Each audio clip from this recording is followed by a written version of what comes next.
kaitannya dengan video tadi, yaitu pengantar sistem, sistem thinking, dan pemodelan sistem. Ya, pemodelan sistem. Tujuan pembelajarannya ada 5. Yang pertama, Anda harus mampu menjelaskan pentingnya berpikir sistem, menjelaskan pengertian sistem. Yang ketiga, menjelaskan konsep berpikir sistem. Yang keempat, menjelaskan pentingnya memodelkan sistem dalam menyelesaikan masalah. Dan yang kelima, itu mendefinisikan efektif dan efisien. Ini kaitannya dengan sistem nanti ya. Oke, ini kasus selanjutnya gitu ya. Jadi biar Anda tahu kenapa perlu belajar ini gitu ya. Kenapa perlu belajar ini. Ini ada kasus berikutnya. Ini adalah kasus proses evaporasi susu.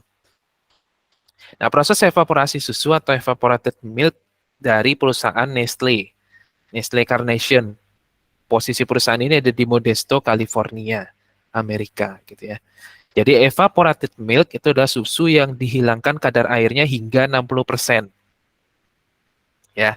Jadi ini berbeda dengan susu kental manis. Kalau susu kental manis itu porsi gulanya lebih banyak. Tapi kalau ini ya murni bahan baku susu dari peternakan sapi, diuapkan airnya, dihilangkan kadar airnya melalui proses proses di industrinya gitu ya. Sehingga kadar airnya itu hilang 60% dan sisa 40% susunya lebih kental gitu. Jadi tidak ada penambahan gula ataupun mungkin sedikit penambahan gula dan vitamin gitu. Nah, berbeda dengan kental manis. Jadi ini evaporated milk. Jadi, Nestle Carnation ini produksi 2 juta kaleng susu evaporasi setiap harinya dengan mengolah 400.000 galon susu mentah atau raw milk. Pada proses ini menghasilkan limbah yang disebut sebagai milk water, which is ini kualitasnya sama dengan air bersih. Nah, sementara operasi pabrik membutuhkan air 250.000 galon air per hari, jadi mereka beli air dari supplier air, gitu 250.000 galon air per hari, dan mereka juga menguapkan kan susu ya, susu dari raw milk ya, susu mentah dari peternakan diuapkan, itu menghasilkan air ya, air milk water ini sebesar 200.000 galon air per hari. Jadi kalau kita diagramkan, bikin diagram, itu ada input 400.000 galon air susu mentah per hari. Inputnya juga ada air 250.000 galon air per hari. Operasi menguapkan air susu hingga 60% atau volumenya menjadi 40%. Nanti menghasilkan limbah yang disebut milk water 200.000 galon air per hari. Outputnya itu ada 2 juta kaleng susu setiap hari. Nah, kalau dari seorang insinyur teknik industri, apa nih yang kita bisa lakukan improve atau perbaikan agar ini bisa lebih efisien? Silakan. Ya, sorry, saya lihat dulu ya. Ini ketutup soalnya. Silakan Bagas Gilang. Baik Pak, suara saya terdengar tidak Pak? Ya, terdengar. Baik, izin Pak dan teman-teman sekalian, menurut saya dari apa yang saya pikirkan dari kasus tersebut, tadi sebelumnya mereka memiliki limbah milk water 200.000 galon air per hari. Sementara mereka juga bilang bahwa milk water itu kualitasnya sama seperti air bersih dan mereka memerlukan input air bersih sebesar 250.000 galon air per hari. Jadi menurut saya limbah yang mereka hasilkan tadi bisa dikelola ulang menjadi input tambahan air. Jadi mereka tidak perlu memesan 250.000 galon, melainkan mereka hanya perlu memesan 50.000 galon saja. Gitu, Pak. Oke, baik, betul ya. Ini kasus yang sangat simpel. Ya, itu adalah rekayasa. Ya, ini adalah proses rekayasa. Ya, terima kasih tadi siapa tadi? Sorry, namanya lupa saya. Bagas, Pak. Bagas ya. Ya, makasih Bagas. Ya, itu proses rekayasa ya. Ini disebut proses rekayasa. Jadi milk water ini 200.000 galon air baru ini kita umpankan saja gitu. Kita umpankan balik ke sini. Sehingga kita tidak perlu lagi beli 250.000 galon, tapi cukup beli 50.000 galon gitu ya. Tapi proses ini hanya untuk operasional pabrik gitu. Operasional pabrik tapi tidak ikut pada proses menguapkan susu ini gitu. Di sini ada aspek sosial juga yang kita pertimbangkan. Karena biasanya customer itu punya mindset kalau makanan yang mereka makan itu diolah dari limbah, itu mereka cenderung enggan untuk membeli gitu ya. Jadi makanya biasanya air itu digunakan, air limbah, meskipun sebetulnya secara kimiawi ini kualitasnya sama dengan air air apa yang mereka beli, air bersih yang mereka beli. Cuman karena ini apa namanya, bunyinya dari limbah gitu ya, dari limbah diambilnya gitu. Jadi tidak digunakan pada proses produksinya langsung menguapkan air susu ini, tapi untuk operasional pabriknya. Begitu gitu ya. Nah, itu pun juga terjadi pada proses pada proses Nata de Coco. Pernah ada kasus gitu ya, beberapa tahun yang lalu, Nata de Coco itu menggunakan ZA gitu. Nah, ZA bayangan di customer ZA itu adalah pupuk gitu ya. Oh, ini pupuk apa tanaman kok dipakai buat Nata de Coco gitu ya. Padahal sebetulnya itu pupuk itu dipakai buat makanan bakterinya. Jadi tidak ikut bereaksi pada proses menghasilkan natanya gitu ya. Tidak ikut bereaksi pada proses natanya. Tapi di situ ada proses sosial juga gitu ya. Nah, makanya di sini milk waternya itu diumpankan kembali, tetapi untuk melakukan efisiensi pembelian air pada proses operasional pabrik, tidak pada proses produksinya langsung. Nah, sehingga kalau kita melakukan hal seperti itu, kita lebih hemat 200.000 galon air per hari. Kalau kita uangkan itu kurang lebih dalam 1 tahun $132.000 atau setara dengan hampir 2 miliar ya. Hampir 2 miliar gitu ya. Kita bisa hemat dalam 2 miliar rupiah dalam waktu 1 tahun. Itu cukup besar. Kita menghemat cadangan air juga untuk wilayah daerah ya. Nestle tersebut juga berhasil menghemat cadangan air di wilayah Modesto, California, sehingga hidup orang bisa lebih livability. Berikutnya kasus kedua, itu ada kasus high employee turnover. Jadi high employee turnover ini banyak dialami oleh perusahaan, yaitu perusahaan yang punya turnover karyawan yang tinggi. Jadi keluar masuk karyawan yang tinggi gitu ya. Nah, sebagian besar ya penyebab utama keluar masuk karyawan yang tinggi itu tentu saja karena lingkungan kerjanya tidak nyaman. Lingkungan kerja tidak nyaman itu secara fisik, psikologis, ekonomi, dan sosial. Jadi kalau kita memberikan beban kerja gitu, katakan Anda nanti menjadi manajer atau direktur, mungkin di ergonomi Anda juga sudah belajar gitu ya. Mungkin nanti juga belajar di mata kuliah pilihan namanya analisis beban kerja. Jadi setiap orang itu punya maksimum beban fisik yang bisa mereka tanggung, beban psikologis yang bisa mereka tanggung gitu. Jadi kalau lewat dari beban fisik yang bisa mereka tanggung, maka biasanya karyawan itu akan sakit gitu ya. Jadi dikasih beban melewati beban fisik yang bisa mereka tanggung, itu mereka akan sakit. Tapi kalau psikologis, lewat dari beban psikologis maksimum yang bisa dia tanggung, biasanya itu jadi lebih emosian gitu ya. Emosional, terus bahkan yang lebih bisa mengarah pada gangguan kejiwaan gitu ya. Ya itu yang kita nggak mau gitu ya. Nah, biasanya employee turnover ini terjadi karena lingkungan kerja tidak nyaman. Itu bisa jadi gaji terlalu rendah, tidak sebanding dengan beban kerjanya, kurangnya benefit ya, tidak bisa mengembangkan diri gitu ya, tidak sehat secara fisik dan mental.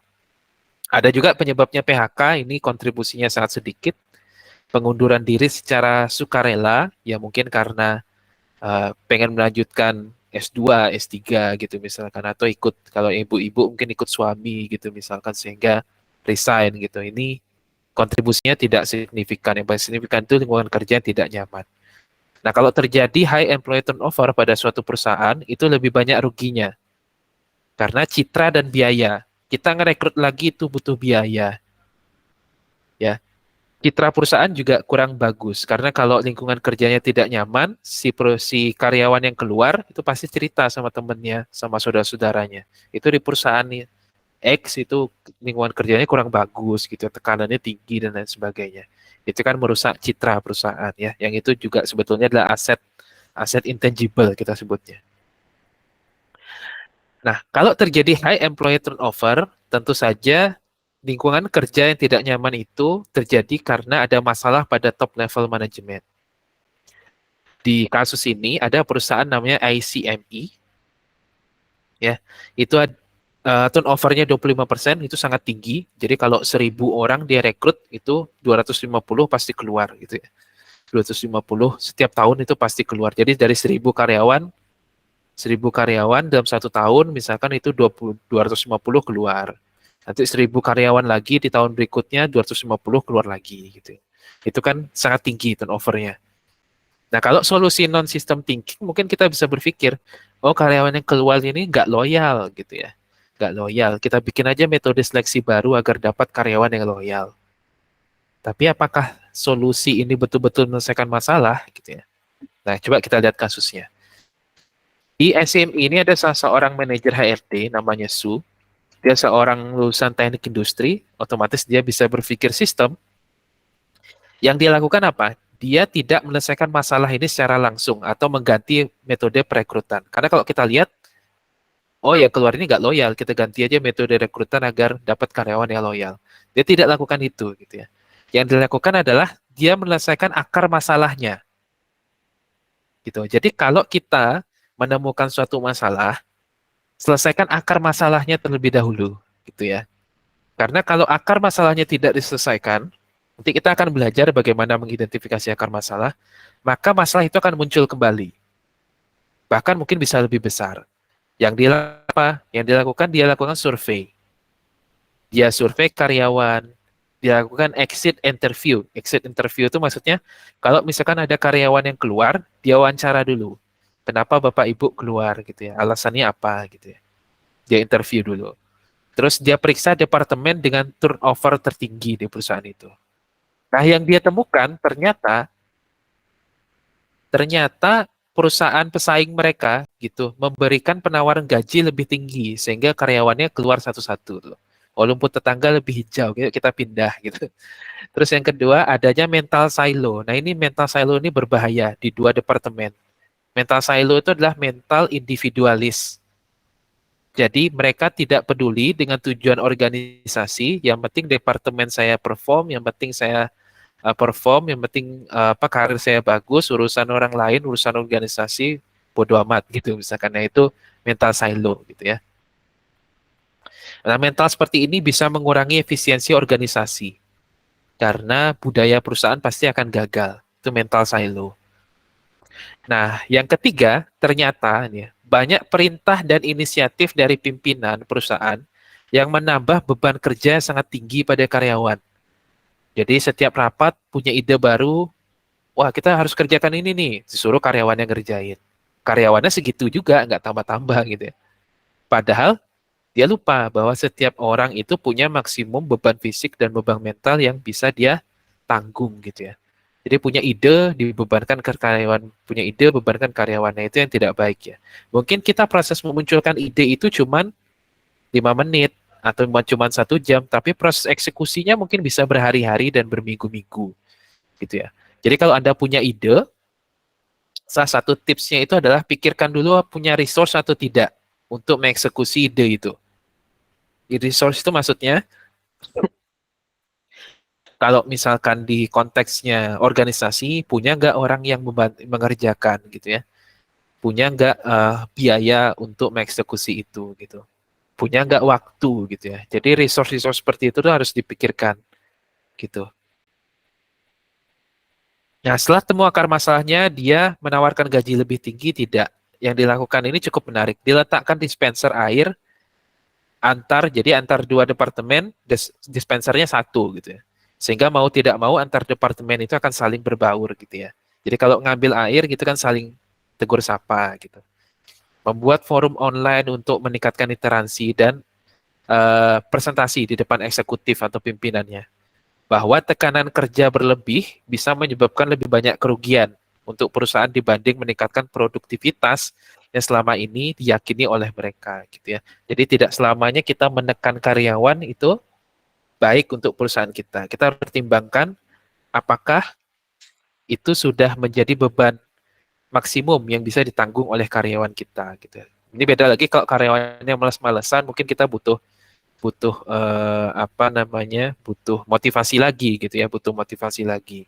Baik secara tegas maupun secara halus gitu ya. Tapi kalau kita sudah lihat bahwa oh beban dia udah maksimum nih, jangan dikasih lagi kerjaan gitu. Itu malah produktivitasnya akan turun. Hasilnya turnover-nya turun menjadi 10% gitu. Nah ini dua kasus menarik, ada tiga tadi dengan kasus Borneo yang menjadi pengantar pertemuan kita di materi sistem thinking ya. Jadi dari dua kasus ya, termasuk satu kasus Borneo tadi, kita penting berpikir sistem. Jadi Anda sudah tahu ya alasannya kenapa penting berpikir sistem.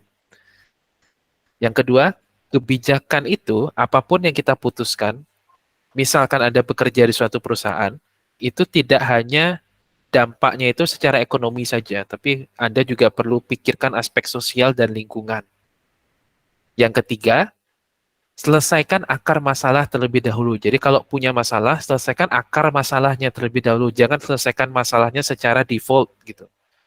Ada nyamuk langsung semprot gitu misalkan. Lebih baik kalau nyamuk banyak di rumah kita, kita cari akar penyebab masalahnya. Oh mungkin banyak air tergenang di sekitar rumah kita, itu yang kita selesaikan, akar masalahnya gitu.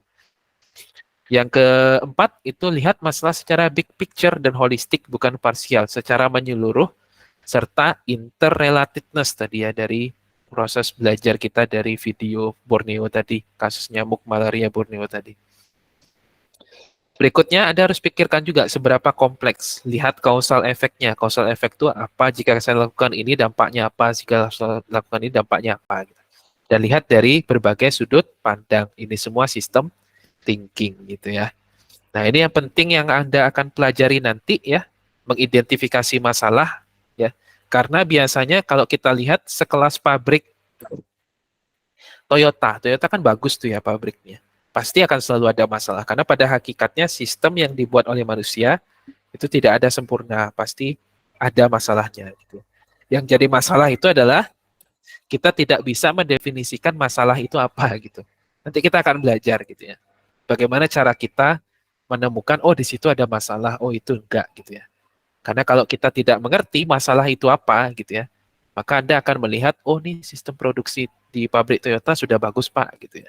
Coba kita lihat nih.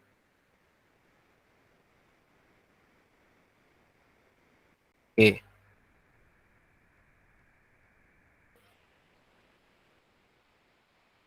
Oke, kita lihat nih, oh pabrik yang kita lihat ya, misalnya pabrik mobil Toyota nih, oh, udah bagus Pak gitu, nggak ada masalahnya gitu ya. Nah kalau Anda lihat tidak ada masalah di sini, berarti yang bermasalah ya Anda gitu ya. Pasti akan selalu ada masalah gitu. Oke, nanti kita akan belajar juga kaitan masalah itu dengan efektif dan efisien. Bagaimana mengidentifikasi suatu masalah gitu ya, sehingga secara visual seperti ini kalau kita lihat dia tidak ada masalah, padahal sebetulnya ada gitu. Kita akan belajar itu untuk beberapa pertemuan ke depan, baru kita masuk ke pemodelan gitu ya. Oke, ada pertanyaan sampai di sini? Saya pikir ini cukup jelas ya. Eh, materi berikutnya kita akan sampaikan di pertemuan kedua ya, masih lanjutan materi ini kita akan bahas dan diskusikan terkait sistem thinking. Apa itu definisinya, apa itu yang dimaksud dengan sistem dulu, baru nanti kita masuk ke efektif versus efisien. Nah, kalau tidak ada pertanyaan, kuliahnya saya bisa akhiri untuk pertemuan hari ini ya.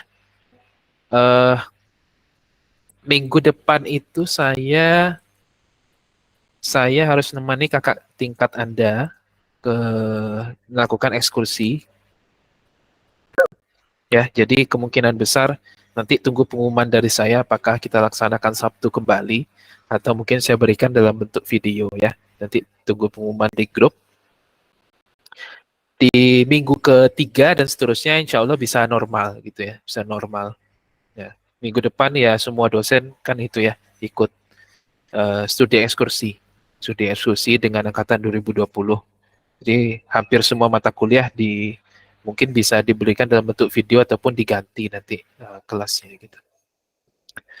Oke, sebelum saya tutup ada pertanyaan?